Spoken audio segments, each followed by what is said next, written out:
Guys, ನಾನು Ajit. 2011 times of India ಅನ್ನೋ news paper ಒಂದು ಆರ್ಟಿಕಲ್ ನ ರಿಲೀಸ್ ಮಾಡುತ್ತೆ, the lady Macbeth of grower case ಅಂತ. ಸೊ ಈ ಲೇಡಿ ಮ್ಯಾಕ್ಬೆತ್ ಅನ್ನೋದನ್ನ ಯಾರನ್ನ ಮೆನ್ಷನ್ ಮಾಡಿರ್ತಾರೆ ಅಂದ್ರೆ ಒಂದು ಕನ್ನಡ ಆಕ್ಟರ್ ನ ಮೆನ್ಷನ್ ಮಾಡಿರ್ತಾರೆ. ಸೊ ನಿಮ್ಗೆಲ್ಲರಿಗೂ ಕೂಡ ಶೇಕ್ಸ್ಪಿಯರ್ ಗೊತ್ತಿರುತ್ತೆ. ಸೊ ಅವರು ಟ್ರಾಜಿಟಿಕ್ ಸ್ಟೋರಿನ ಬರಿತಾ ಇರ್ತಾರೆ. ಸೊ ಆ ಟ್ರಾಜಿಟಿಕ್ ಸ್ಟೋರಿಯಲ್ಲಿ ಒಂದು ಶಾರ್ಟೆಸ್ಟ್ ಸ್ಟೋರಿ ಅಂದ್ರೆ ಈ ಮ್ಯಾಕ್ಬೆತ್ ಸ್ಟೋರಿ ಅಂತ ಹೇಳ್ಬೋದು. ಸೊ ನಾನು ಸಿಂಪಲ್ ಆಗಿ ಅದ್ರ ಬಗ್ಗೆ ಹೇಳ್ಕೊಟ್ಬಿಡ್ತೀನಿ ನಿಮಗೆ. ಈ ಮ್ಯಾಕ್ಬೆತ್ ಸ್ಟೋರಿ, ಮ್ಯಾಕ್ಬೆತ್ ಅನ್ನೋನು ಸ್ಕಾಟ್ಲ್ಯಾಂಡ್ ನ ಒಂದು ಸೇನಾಪಡೆಯ ಜನರಲ್ ಆಗಿರ್ತಾನೆ. ಸೊ ಅಲ್ಲಿನ ಒಂದು ಅರಸ ಯಾರಾಗಿರ್ತಾರೆ ಅಂದ್ರೆ ಕಿಂಗ್ ಡಂಕನ್ ಅವರು ಆಗಿರ್ತಾರೆ. ಸೊ ಈ ಕಿಂಗ್ ಡಂಕನ್ ಅವರು ಒಂದು ಸುರಕ್ಷಿತ ಆಡಳಿತವನ್ನು ಕೊಡ್ತಾನೆ ಇರ್ತಾರೆ ಅಲ್ಲಿ ಸ್ಕಾಟ್ಲ್ಯಾಂಡ್ ನಲ್ಲಿ. ಒಂದು ದಿನ ಈ ಮ್ಯಾಕ್ಬೆತ್ ಜೊತೆ ಅಲ್ಲಿನ ಒಂದು ಸ್ಕಾಟ್ಲ್ಯಾಂಡ್ ನಲ್ಲಿ 3 ವಿಚಸ್ ಬಂದು ಒಂದು ಕಥೆಯನ್ನು ಹೇಳ್ತಾರೆ, ಒಂದು ಹಿಂಟನ್ನು ಕೊಡ್ತಾರೆ. ನೀನು ಬೇಗನೆ ಈ ದೇಶದ ಒಂದು ಅರಸನಾಗ್ತಿ, ಇವರೆಲ್ಲರನ್ನೂ ಆಳ್ತೀಯ ಅಂತ ಹೇಳ್ಬಿಟ್ಟು ಹೋಗ್ಬಿಡ್ತಾರೆ. ಸೊ ಇವನಿಗೆ ಆ ಆಸೆ ತುಂಬಾನೇ ಉಟ್ಕೊಬಿಡುತ್ತೆ. ಆ ಆಸೆಯನ್ನು ಅಚೀವ್ ಮಾಡಬೇಕು, ಆ ಗುರಿಯನ್ನು ನಾವು ಹೊಂದಬೇಕು ಅಂತ ಹೇಳ್ಬಿಟ್ಟು ಅಲ್ಲಿನ ಒಂದು ಕಿಂಗ್ ಡಂಕನ್ ಅನ್ನೇ ಕೊಂದ್ಬಿಡ್ತಾನೆ. ಸೊ ಅವಾಗ ಅಲ್ಲಿನ ಜನರೆಲ್ಲ ಕೂಡ ಈ ಇದರ ವಿರುದ್ಧ ಹೋರಾಟ ನಡೀತಿರ್ಬೇಕಾದ್ರೆ ಅಲ್ಲಿ ಒಂದು ಸಿವಿಲ್ ವಾರ್ನ ಸ್ಟಾರ್ಟ್ ಮಾಡಿ ಅಲ್ಲಿನ ಎಲ್ಲಾ ಒಂದು ಸಿಟೀಸ್ ಅನ್ನು ಈ ಮ್ಯಾಕ್ಬೆತ್ ಅನ್ನೋನು ಕೊಂದ್ಬಿಡ್ತಾನೆ. ಸೊ ಈ ಒಂದು ಶಾರ್ಟ್ ಸಮರಿ ಏನಂದ್ರೆ, ಈ ಒಂದು ಇವನ ಆಸೆಗೋಸ್ಕರ, ಇವನ ಅರಸನಾಗಬೇಕು ಅನ್ನೋ ಒಂದು ಆಸೆಗೋಸ್ಕರ, ಇವನ ಗುರಿಯನ್ನು ಅಚೀವ್ ಮಾಡಬೇಕು ಅನ್ನೋ ಒಂದು ಇದಕ್ಕೋಸ್ಕರ ಇವನು ಎಲ್ಲರನ್ನು ಕೊಂಡ್ತಾನೆ. ಸೊ ಅಂತ ಒಂದು ವ್ಯಕ್ತಿಗೆ ಈ ಒಂದು ಮ್ಯಾಕ್ಬೆತ್ ಅನ್ನೋ ಒಂದು ಟೈಟಲ್ ನ ಕೊಡ್ತಾರೆ. ಸೊ ಅಂತ ಒಂದು ಟೈಟಲ್ ನ ಕೂಡ ನಮ್ಮ ಕನ್ನಡ ಆಕ್ಟರ್ ಆದಂತ ಮಿಥಾಲಿ ಸುಸೈರಾಜ್ ಕೂಡ ಇದನ್ನೇ ಕೊಟ್ಟಿದ್ರು. ಸೊ ಈ ಮಿಥಾಲಿ ಸುಸೈರಾಜ್ ಯಾರಂತ ನೋಡಿದ್ರೆ ಬಾಲಿವುಡ್ ನಲ್ಲಿ ತುಂಬಾನೇ ಒಂದು ದೊಡ್ಡ ನಟಿಯಾಗಿ ಬೆಳಿಬೇಕು ಅಂತ ಆಸೆಯನ್ನು ಇಟ್ಕೊಂಡಿದ್ದವಳು. ಸೊ ಈ ಆಸೆ ಅವಳನ್ನ ಎಲ್ಲಿ ತನಕ ತಗೊಂಡೋಗಿ ಬಿಡ್ತು ಅಂತ ನೀವು ಕೇಳಿದ್ರೆ, ಒಬ್ಬರನ್ನ ಕೊಂದು ಅವರ ಒಂದು ಬಾಡಿನ ಒಂದು 100 ಪೀಸ್ನ ಮಾಡಿ ಅದನ್ನ ಒಂದು ಕಾಡಿಗೆ ತಗೊಂಡೋಗಿ ಪೆಟ್ರೋಲ್ ಹಾಕಿ ಸುಟ್ಟು ಭಸ್ಮ ಮಾಡುವ ತನಕ ಅವಳ ಆಸೆ ಅವಳನ್ನ ಕರ್ಕೊಂಡೋಗಿತ್ತು ಅಂತ ಹೇಳ್ಬೇಕು. ಸೊ ಈ ಒಂದು ಮರ್ಡರ್ ಕೇಸ್ ನಲ್ಲಿ ಇವಳು ಯಾಕೆ ಇವನ್ನ ಕೊಂದ್ರು ಅಂಡ್ ಆ ಒಂದು ಸಾವಿಗೆ, ಆ ಕೊಲೆಗೆ ಏನ್ ಕಾರಣ ಅನ್ನೋದನ್ನ ನಾವು ಈ ವಿಡಿಯೋದಲ್ಲಿ ತಿಳ್ಕೊಳ್ಳೋಣ. ವಿಡಿಯೋದೊಳಗೆ ಹೋಗೋದಕ್ಕಿಂತ ಮುಂಚೆ ನೀವು ನಮ್ಮ ಚಾನಲ್ ನ ಸಬ್ಸ್ಕ್ರೈಬ್ ಮಾಡ್ಕೊಳ್ಳಿ, ಪಕ್ಕದಲ್ಲಿ ಬೆಲ್ ಐಕನ್ ಕೂಡ ಕ್ಲಿಕ್ ಮಾಡ್ಕೊಳ್ಳಿ. ಅವಾಗ ಮಾತ್ರ ನೀವು ನಮ್ಮ ಚಾನಲ್ ನ ಒಂದು ಫ್ರೆಂಡ್ಸ್ ಗ್ರೂಪಿಗೆ ಜಾಯ್ನ್ ಆಗ್ಬೋದು ಅಂಡ್ ನಮ್ಮ ವಿಡಿಯೋಸ್ಗಳನ್ನ ಬೇಗನೆ ವಾಚ್ ಮಾಡ್ಬೋದು ಅಂತ ಹೇಳ್ಬೋದು. ಓಕೆ ಗಾಯ್ಸ್, ವಿಡಿಯೋದೊಳಗೆ ಹೋಗೋಣ. ಸೊ ನೀರಜ್ ಗ್ರೋವರ್ ಇವರು ಒಂದು ಟೆಲಿವಿಷನ್ ನಲ್ಲಿ ದೊಡ್ಡ ಒಂದು ಪ್ರಮೋಟರ್ ಆಗಿರ್ತಾರೆ. ಸೊ ಇವರ ಜೊತೆನೆ ಫ್ರೆಂಡ್ಶಿಪ್ ನ ಬೆಳೆಸ್ಕೊಂಡಿದ್ದಂತ ಈ ಮಿಥಾಲಿ ಸುಸೈರಾಜ್ ಅವರು ಒಂದು ನೀರಜ್ ಗ್ರೋವರ್ ಅವರು 2008 May 6ಗೆ ಈ ಮಿಥಾಲಿ ಸುಸೈರಾಜ್ ಅವರ ಮನೆಗೆ ಹೋಗಿರ್ತಾರೆ. ಸೊ ಅಲ್ಲಿ ಹೋಗಿದ ನಂತರ ಅವರು ಮನೆಗೆ ಬಂದಿದ್ದು ಕೊನೆ ದಿನಾಂಕ ಅದೇ ಅಂತ ಹೇಳ್ಬೇಕು.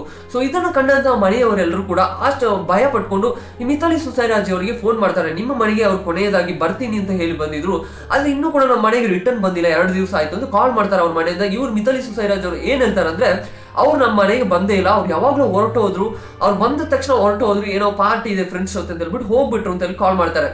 ಸೊ ಇದೆಲ್ಲ ಹೇಳ್ತಾರೆ.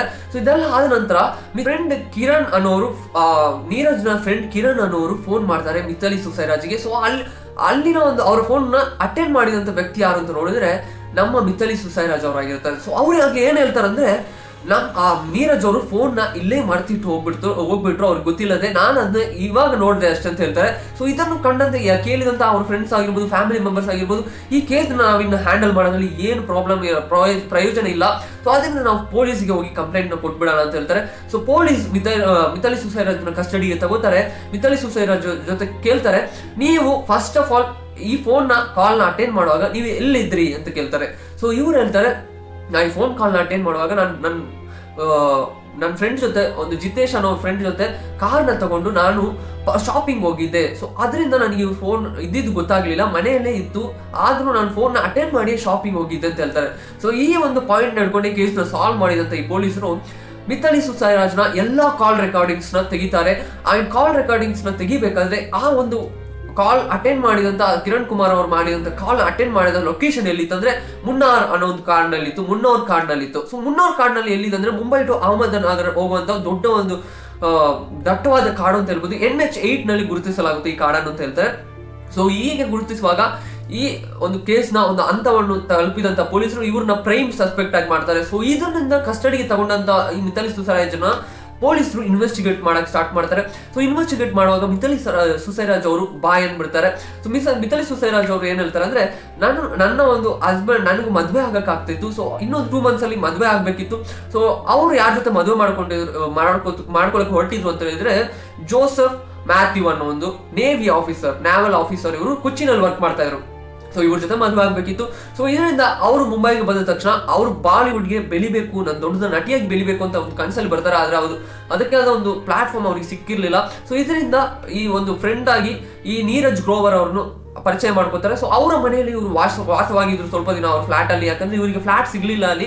ಅದರಿಂದ ನೀರಜ್ ಅವ್ರ ಜೊತೆ ಇವ್ರು ಫ್ಲಾಟ್ ನ ಶೇರ್ ಮಾಡ್ಕೊಂಡಿದ್ರು. ಇದನ್ನ ಅವರು ಮಿಥಾಲಿ ಸುಸರಾಜ್ ಅವರು ಈ ಜೋ ಮ್ಯಾಥ್ಯೂ ಅನ್ನೋವ್ರ ಜೊತೆ ಈ ಒಂದು ಎಲ್ಲಾ ವಿಷಯವನ್ನು ಹೇಳ್ತಾ ಇದ್ರು. ಆದ್ರೂ ಇವರು ಬೇರೆ ತರ ಹೇಳ್ತಾ ಇದ್ರು. ನೀರಜ್ ಅವರು ನನ್ನ ಜೊತೆ ಫ್ಲರ್ಟ್ ಮಾಡ್ತಾರೆ, ಅವ್ರು ಎಷ್ಟು ಒಳ್ಳೆಯವ್ರು ಗೊತ್ತಾ, ನಿನ್ಕಿಂತ ತುಂಬಾ ಒಳ್ಳೆಯವರು ಅವರು ಅಂತ ಆ ತರ ಎಲ್ಲ ಕಿಂಡಲ್ ಮಾಡಿ ಹೇಳುವಂತ ಇತ್ತು. ಸೊ ಜೋ ಮ್ಯಾಥ್ಯೂಗೆ ಇದರಿಂದನೇ ತುಂಬಾನೇ ಕೋಪ ಆಯ್ತು. ಮಿಥಾಲಿ ಸುಸರಾಜ್ ಮತ್ತೆ ನೀರಜ್ ಗ್ರೋವರ್ ಮೇಲೆ ತುಂಬಾನೇ ಕೋಪ ಆಯ್ತು. ನಾನು ಮದುವೆ ಮಾಡ್ಕೊಳ್ಳೋ ಹುಡುಗಿ ಇನ್ನೊಬ್ಬನ ಜೊತೆ ಫ್ಲಾಟ್ ಶೇರ್ ಮಾಡ್ಕೊಳ್ಳೋದು ಹೇಗೆ ಇರ್ತಾಳೆ ಅನ್ನೋ ಒಂದು ಕೋಪದಲ್ಲಿ ಅವ್ರು ಹೇಳ್ತಾ ಇದ್ರು, ನೀನು ಅಲ್ಲಿ ಇರಬೇಡ, ಹೊರಗಡೆ ಬಂದ್ಬಿಡು, ನೀ ಬೇರೆ ಫ್ಲಾಟ್ ನೋಡ್ಕೊಂಡು ಹೋಗು ಅಂತ ಹೇಳ್ತಾ ಇದ್ರು. ಸೊ ಇದೇ ತರ ಬೇರೆ ಫ್ಲಾಟ್ ನ ಮಿಥಾಲಿ ಸುಸರಾಜ್ ಅವರು ನೋಡ್ಕೊಂಡು ಒಂದಿನ ಹೋಗ್ತಾರೆ. ಸೊ ಅಲ್ಲಿನ ಒಂದು ಅಪಾರ್ಟ್ಮೆಂಟ್ ನಲ್ಲಿ ಇದ್ದಂತ ಒಂದು ಥಿಂಗ್ಸ್ ನೆಲ್ಲ ಶಿಫ್ಟ್ ಮಾಡ್ಬೇಕಾದ್ರೆ ನೀರಜ್ ಗ್ರೋವರ್ ಕೂಡ ಅವ್ರಿಗೆ ಹೆಲ್ಪ್ ಮಾಡಿ ಅವರ ಒಂದು ಅಪಾರ್ಟ್ಮೆಂಟ್ ಶಿಫ್ಟ್ ಮಾಡೋದನ್ನ ನೋಡ್ತಾರೆ.